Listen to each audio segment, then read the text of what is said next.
Joining me now to discuss these foreign provocations, the fate of health care in Congress and more, Congressman Ron DeSantis, a member of several key committees, including Foreign Affairs, Judiciary, and Oversight. He's also a member of the Freedom Caucus. Congressman, thank you so much for joining us.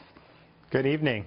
Good evening. So, as a veteran, you served in the Navy, currently a member of the Foreign Affairs Committee. I'd like first to get your thoughts. I understand you knew Chief of Staff John Kelly. What can you share with us about him and your experience knowing him? Well, as a Marine, he was as good as they come, and he's a great American. And he really, as DHS Secretary, I remember when he got appointed, people said, yeah, he's a good military guy, but does he know how to do civilian bureaucracy? But I think if you look for the 6 months he was DHS Secretary, you saw tangible improvements in border security and rule of law. And I think he probably did more in 6 months as a cabinet secretary than anyone in the last many administrations. And so I think he's a great choice. I think he's a great guy and a great leader. And hopefully he brings that Marine Corps ethos to the White House. Yeah, my apologies for saying Navy. You were in the... No, I am Navy. Oh, you were? Okay. But he's a Marine. And but we're all you did know Department of the him, Navy. The Marines don't like the fact that we're all Department of the Navy, but we are in the same department. Good clarification.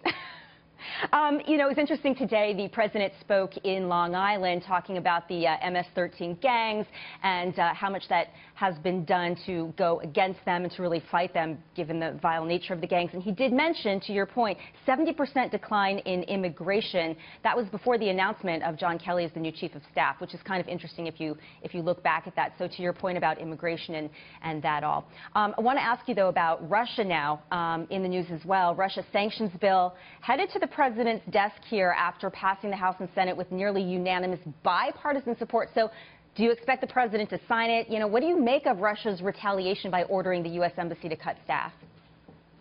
I think he will sign it. I think that it's a good bill. Obviously, there's a Russia component. There's important Iran sanctions for their missile program. There's the North Korean sanctions the House had already passed earlier in the year. That is included in the bill. So I think that there's a lot of good things to really put pressure on some of these rogue regimes. And I think Russia's going to crow about it, but that's fine. If they're crowing, then I think we're doing the right thing.